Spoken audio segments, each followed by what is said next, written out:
Welcome, everybody, to another episode of the Ascetus podcast. I got my boy JuiceMoney here, aka Juice. Welcome to the podcast, Juice. I appreciate it. Glad to be here. Excellent. We're going to get down to the nitty gritty here. This is the first episode in a series where we're going to be discussing Slavoj Zizek's Sublime Object of Ideology, a real juicy one. Today, Juice and I are going to go over the preface and the introduction, just to, dip our toesies in there. So, Juice, why don't we get started?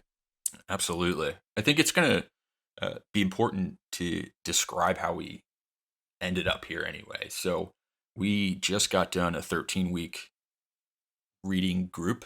So, we've approached this as a mass collective attempt at processing Slavoj Zizek's Sublime Object of Ideology, which is a doozy. And we thought the best way to do it was to do it as a group. So it's been an interesting 13 weeks, and it really is a book that I consider to be a pair of glasses, right? You see the world differently when after you read it and understand it, discuss it like we have for the past couple months. And it's incredibly applicable to our current day lives and the different things that we experience as humans and as ideologues in a way too. We're all kind of subject to these ideologies that are pervasive throughout not only our culture but global culture. So.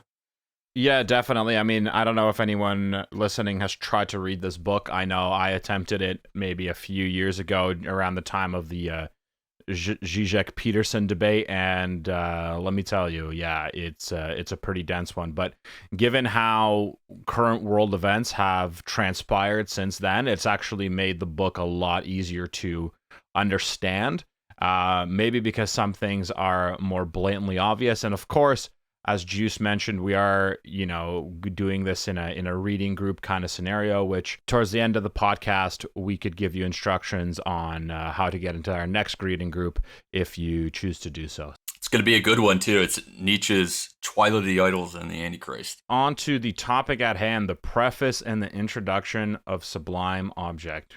So we have a really important distinction to make at the beginning.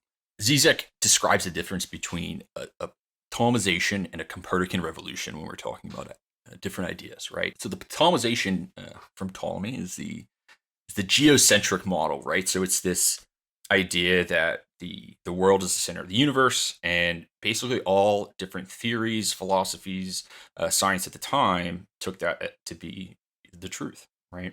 But it wasn't until Copernicus that we realized that, well, the sun is the center of the universe, and that was a real change, that Copernican revolution of the idea.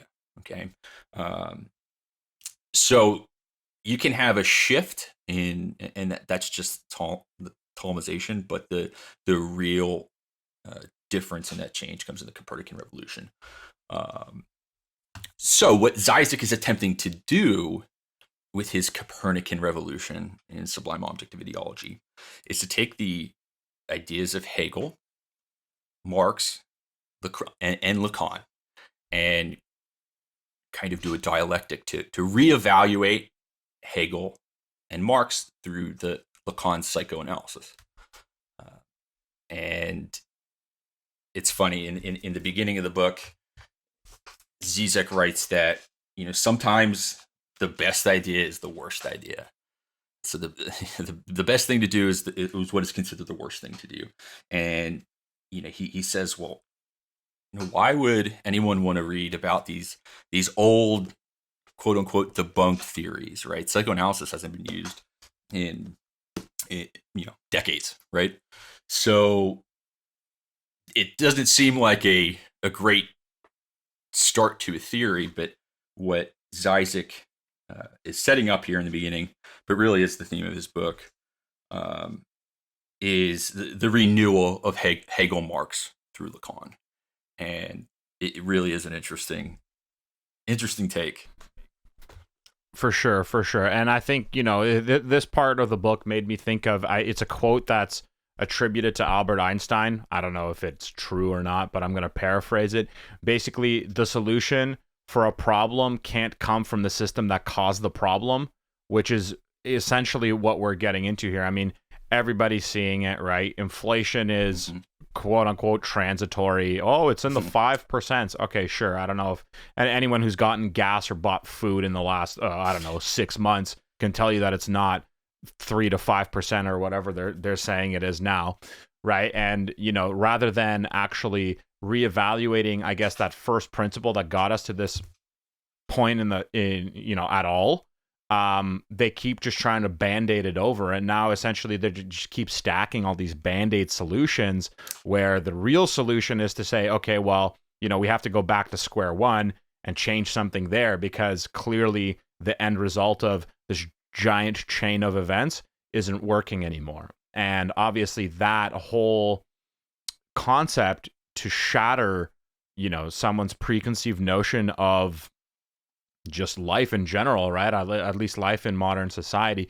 Obviously, that's a pretty traumatic event, right? I mean, where, the Copernican approach here is to solve the issue through a radical system shattering event, which I would argue that we're slowly going through right now. I mean, the number of people that are slowly and surely being red pilled by the whole situation we're in right now, I don't want to say for fear of getting whatevered, but anyways, everybody knows what I'm talking about.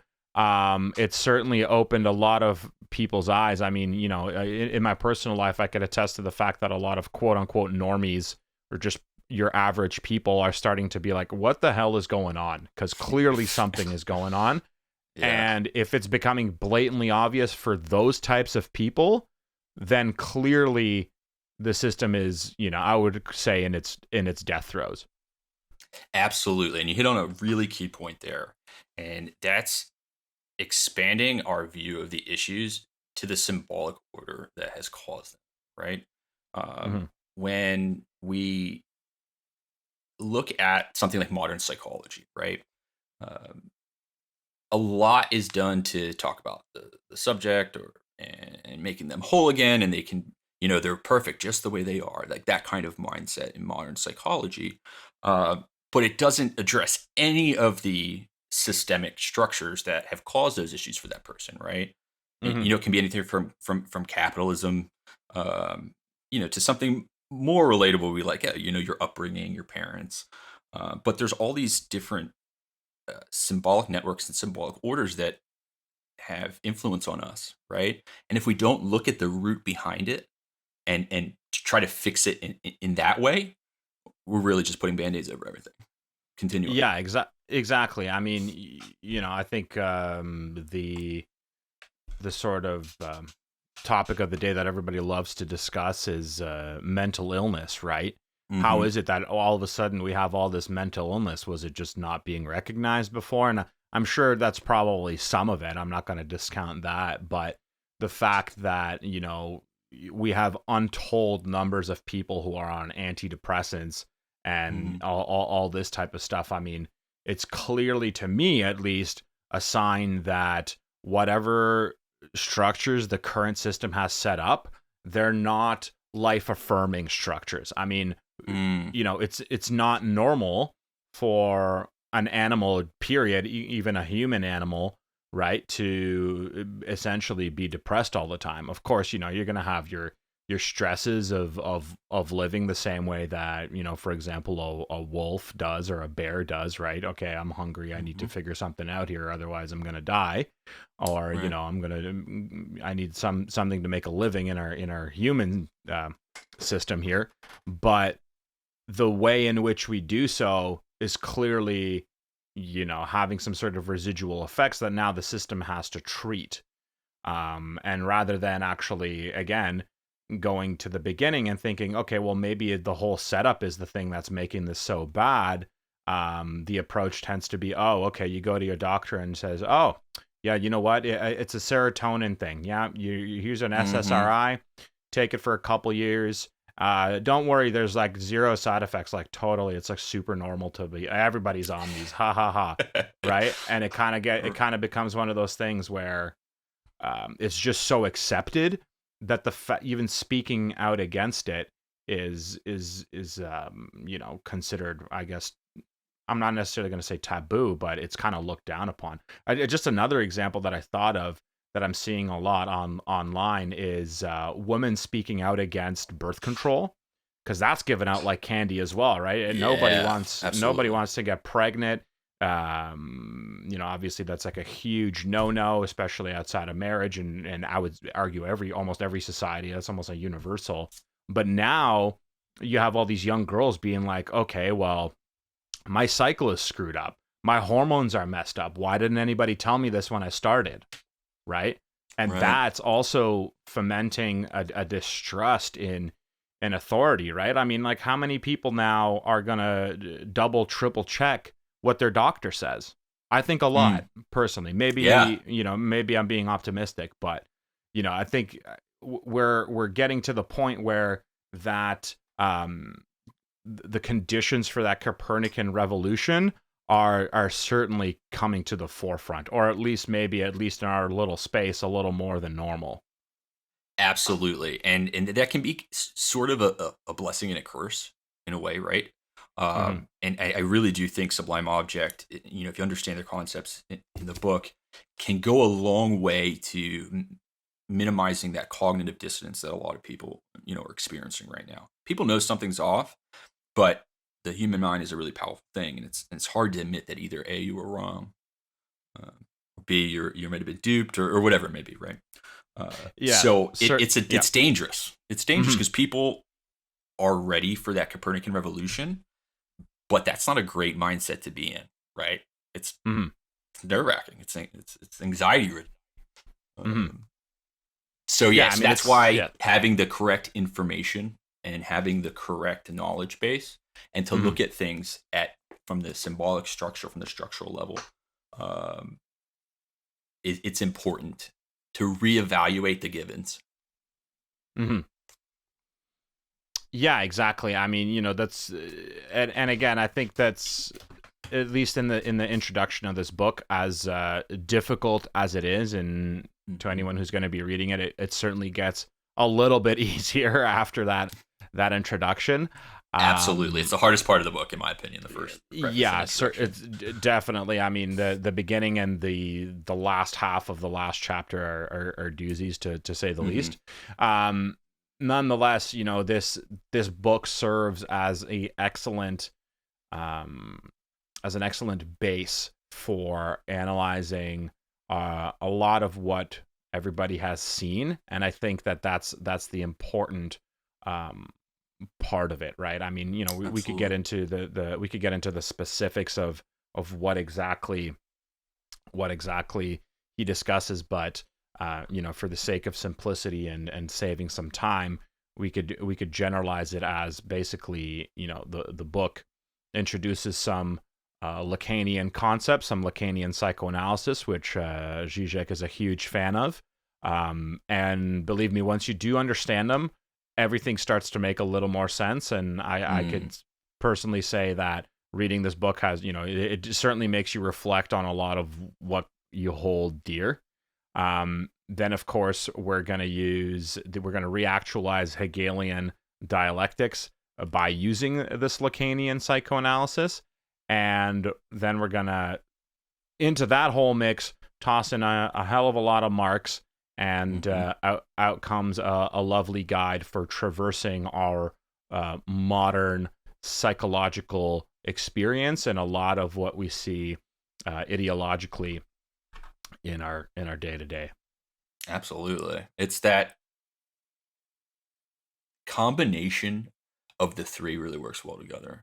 Marx and Hegel can stand on their own, right? Lacan is a little harder, just because of psychoanalysis. The lingo's tough, right? And you're exactly right. Reading this book, you start to understand the lingo more, and it makes sense. I always say you have to read this book twice. You really do. Once to get the general ideas, and then second, knowing now what he is talking about, reading it again. So getting into another important concept in this introduction, in the preface here, is the concept of Aufhebung, which is essentially the reason why liberals hate on Hegel so much. He's got a lot of liberal haters. Mm-hmm. Mm-hmm. Yeah, it's Alpha Bung, originally being German, didn't really have a great English translation. So it simultaneously means like three things. It means like to lift up, to put down, and to change, essentially. Like that's probably not exactly right, but uh, the idea is translated to sublation. That's the word that we're going to see a lot in Sublime Object. But the idea is that just like, let's say, eating an apple, okay? You take your apple, you eat it, right? Your body takes the nutrients, processes them, uses them for whatever it's going to use it for, um, moves through your digestive system, and then, you shit, okay? And that's the leftover. That process, really, essentially, that apple becomes part of you, right? You absorb that, and there's a leftover. So that's that kind of act of sublation, that absorption of two separate entities into one with a little bit of a leftover. And the leftover is key. There's always something left over, because if not, you'd be thoroughly constipated, right? If you never shit, you would have issues. Mm-hmm. So yeah, that's the best way I think I can explain sublation. Yeah, I mean, I think the food metaphor is apt. Basically, to summarize, anything and everything has a certain part of it that gets quote unquote digested or internalized psychologically, perhaps. And then you also have that part that is left over, right? There's no such thing as a perfect digestion, really, of anything, be it in physiological or be it psychological. There's always going to be a little bit of something left over, and Zizek puts a lot of emphasis on the importance of what is left over. Right. So this is, you can kind of see where dialectic, Hegel's dialectic, is really closely related to Aufhebung. It's that idea that you can take, two seemingly contradictory ideas and bring them together into one, into like a synthesis, right? And if we think about, history, it's this constant movement of ideas and this reconciliation, this dialectical process where something new emerges, right? But that process is not perfect. There's always some leftover. There's always some lack. And that's another key concept. We're going to talk a lot about the concept of lack, but let's get a little ahead of ourselves here. So that process, that leftover, is important because Zizek describes it as spiritual manure of which other things can grow out of. Definitely. And, I think another way to sort of exemplify that, if people are having trouble conceptualizing it, you could kind of think of it in a couple different ways. So for Marx, Aufhebung would be reducing people to bourgeoisie and proletariat. For Freud, it would be something like dividing patients into neurotics, hysterics, schizophrenics, and perverts. Basically, you're taking a particular concept, you're taking a particular idea, and you're reducing it to a quote unary feature. So it's a very precise way of identifying something, of describing something, and obviously in that process, right, you're leaving something on the table as well, right? It's the same thing. The notion here is it's never exactly perfect, so lines blur, and that's where a lot of that's where the action really is, like a lot of the time, right? It's in what's left over. Absolutely. And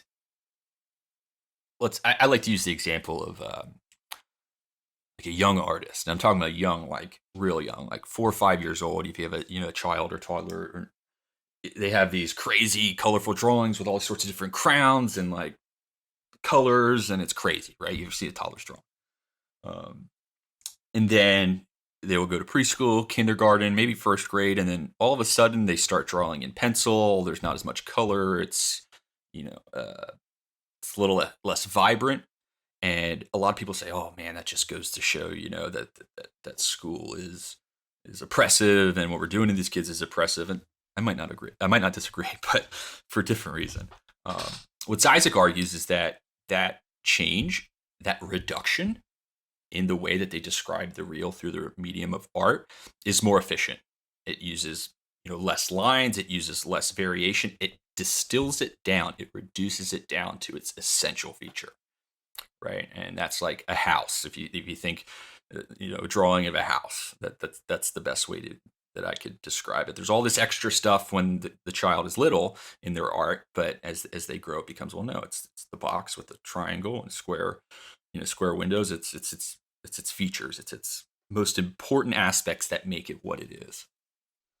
Definitely, and I mean, he also mentions, with regards to Aufhebung, that Kant believes in the distinction between the thing in itself and how it's notionally represented, but Hegel goes a step further and says that the notional representation creates the thing in itself. So, I mean, that in itself is a lot to digest. No pun intended, given our.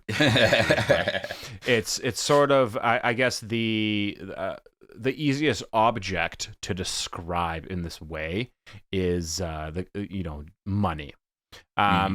Money in itself, right? What is it physically? Well, it's a piece of paper with a number on it, right? It's not really, in and of itself, it's not worth anything. And most people recognize that it's not really worth anything. I mean, now it's even less than the physicality of it, right? Now it's just numbers on a screen. Like now there is almost nothing to represent it in the physical world until you use it. So it's this weird thing where everybody kind of knows money is, in the modern sense, is certainly not even quite material, right? Like cash itself, yet, and people recognize how ridiculous that is, yet we still all kind of buy into it and use it as money, and use it as a means of exchanging value and all that. So, I think that's probably the easiest example to illustrate that with. They know it, yet they still do. It's that kind of concept where people know that money in itself doesn't hold any particular value, but they act like it does. So it's in that relationship that we can see that the symbolic structure puts meaning on that money, and we act as if the meaning that they put on it is true, right? Mm-hmm. But it really, at the end of the day, it's just paper and metal. Exactly. Yes. Mm-hmm. Yeah, exactly. So, exactly that notional representation becomes the thing. That's the perfect way to put that. So this all might seem like a little confusing. It is, don't get me wrong. And especially with Hegel, we'll see it a lot in Sublime Object. We have this like negation of a negation, right? This double negation, right? Mm-hmm. And it's really easy to get stuck in the thought that that double negation means that you're just back where you started, right? Mm-hmm. The idea is more that the process that negation goes through, that dialectical process, the thing comes back out and has proven itself to be a solid idea or a concept or a notion because it's gone through that negation and then that negation of the negation, right? So that in itself is growth. You don't just end back at square one. Hegel and Zizek would argue that you have risen in a way, or the idea has risen in a way. Mm-hmm. Mm-hmm. Yeah, for sure. I mean, we're trying to kind of distill some pretty hefty things into a relatively consumable little introductory podcast here. So moving forward from that, I think the other part that is kind of important to at least touch up on is the most important debate in that introduction, according to Zizek, is between Althusser and Lacan. Basically, we'll just get into that. Althusser said that subjects will misrecognize things, which means we can never reach a complete conclusion, and that we should accept the partial delusion when acting as agents during a historical process. So in this, the subject is alienated against themselves as they get kind of connected to whatever ideology they're currently in. Mm-hmm. Yeah, especially with Althusser, mm-hmm. what's important is subjectivity is a product of not being properly interpolated by state ideology, right? So it's almost like the product of a failure, right?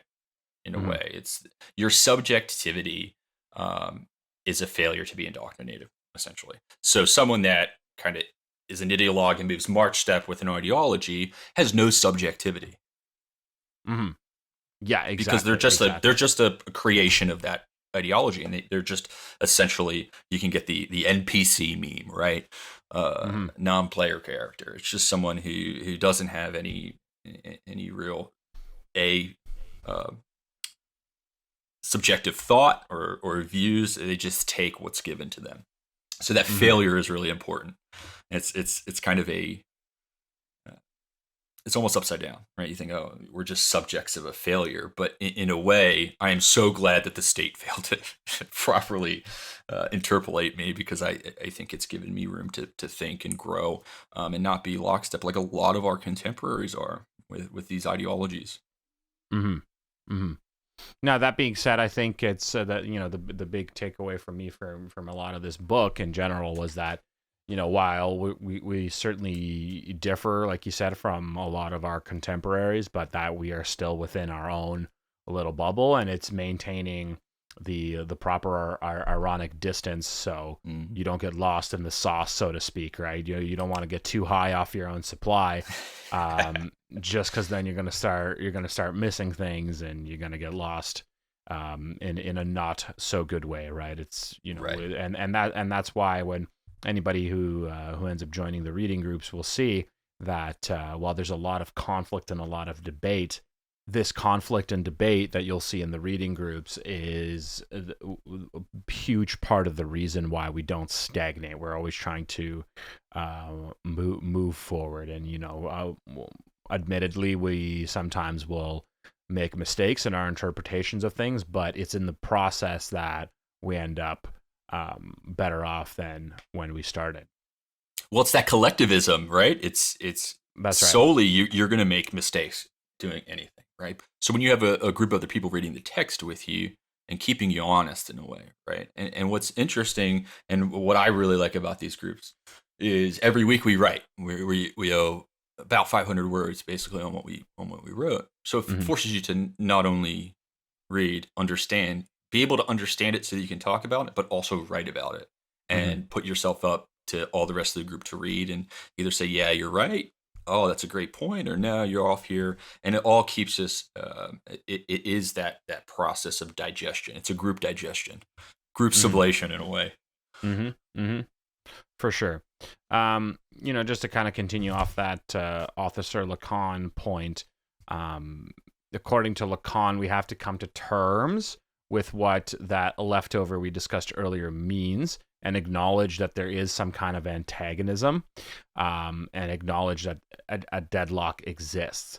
So what does this, what is the end result of this, or why is this important? Well, this particular feature or this particular concept unifies two Marxist features, essentially that in order to have a complete revolution to solve a problem, you need to solve all the problems. And now this is where the Marxist component's going to come in, where, for example, you have we'll call it the little battle of feminism, is actually part of a larger social problem, sort of what we discussed earlier with regards to, for example, the need to medicate a lot of people in order for them to function properly in our society, right? That's clearly a symptom of a bigger problem, the same way that feminists would argue, okay, well, this is a big problem, but if we take the grander view, well, why are those problems even existing in the first place, right? Clearly there's a bigger cause, a bigger connecting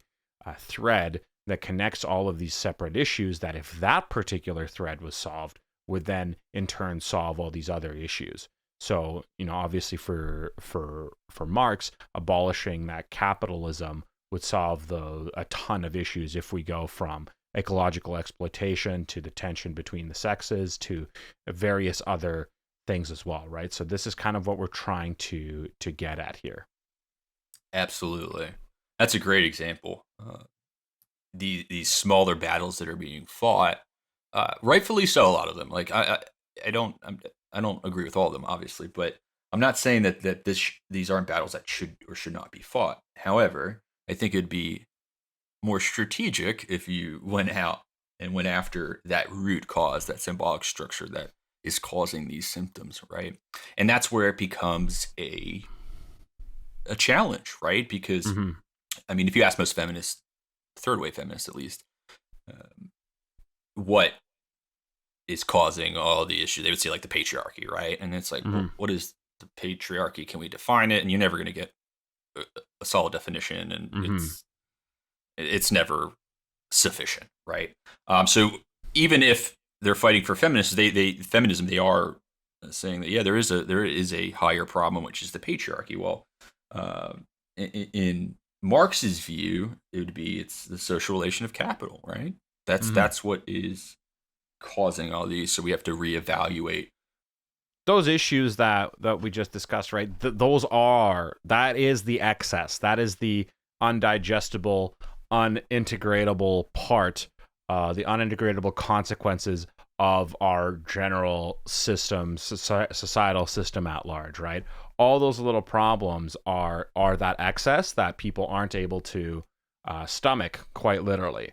And then now we're kind of getting into, I think, what a lot of what could be described as the woke sphere, I think would fall more so under the categorization of post-Marxism, where they try to make everything into an essentialist argument. For example, we talked about feminism, for example, that feminism is a universal, and then all other arguments stem from that. But what Lacan says is essentially anti-essentialist, and that all conflicts from historical processes are a response to not being able to grasp the Lacanian real that person is experiencing. Or, I think for now, just to keep things simple, we could just say that all those conflicts are a result of what is undigestible in a society and a particular lifestyle.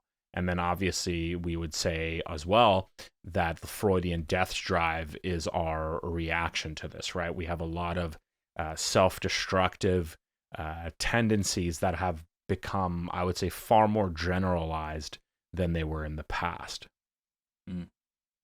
Yeah, it's that seeking that cure for that antagonism, right? That leftover, that stuff that can't be essentially dealt with. I think that's maybe an oversimplification a bit, but yeah, people, and that's Lacan's anti-essentialism, right? It's people can't deal, and that's where all their issues are coming from. They haven't fully grasped the real. That's right. And then what we could also and it can never be grasped. It could never be grasped. That's important, though. It can never be fully grasped. There's always going to be a lack. That's right. Nothing's gonna be the perfect solution ever. Whether that's an object or a person or an ideology, nothing's gonna quite particularly fill that gap, at least according to Lacan and Zizek. Now, I think the other good way to think about this is that a culture is a result and reaction to the recognition of these dilemmas that we find ourselves in as a society. And it's something that tries to bring together harmoniously the known and the unknown. But like we've seen with a lot of the measures our governments have put in place under the auspices of keeping everybody safe, it ends up causing a lot more harm than good. I'm not going to get into the details there, but I think everybody can read between the lines. At the end of the day, all solutions are temporary at best, and history is just a series of these attempts. So who knows where we're going to end up, but we're certainly in one of those attempts right now. And I think that's such a great summation, right? History is just a series of these attempts. And when we look at the historical process and progress, quote unquote, ideas that are able to stand on their own feet are ones that have some sort of longevity to them, right? And the process of history is that there's this dialectical movement between ideas and history. And something, if you take, for example, let's say suffrage, right? The right to vote. It's probably a good example. It has expanded, especially in the United States, over the course of our history, right?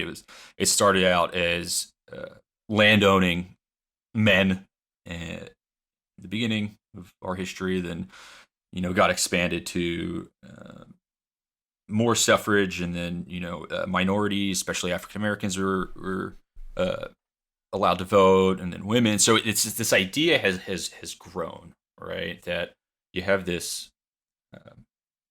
this change, right? And what you get is that unary feature of democracy, right? That we now kind of see where that ends up in a way, right? So how do we reconcile our future with our past? And democracy is really important, not only to our culture, but to the foundation of our country.